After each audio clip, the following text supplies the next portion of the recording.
Hello mga kayami. Si Yami pinagbawalan uminom ng kape ng doktor.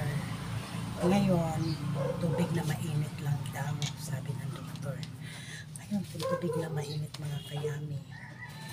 Ako iinom ng gamot. Kailangan kong kumain kahit pandesal.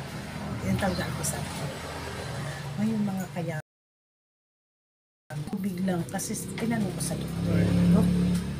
Sabi sa akin ng doktor, bawal ng kape ha, bawal ng gatas, soft drinks, kasi acid reflux daw ang aking sakit.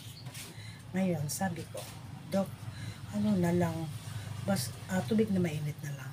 Sabi ko, tubig na mainit na lang po, yun na lang ang aking inumin. Tapos ngayon mga kayami, paano na kung tubig lang na mainit akong inumin, tapos isasawsaw ko itong pandesal.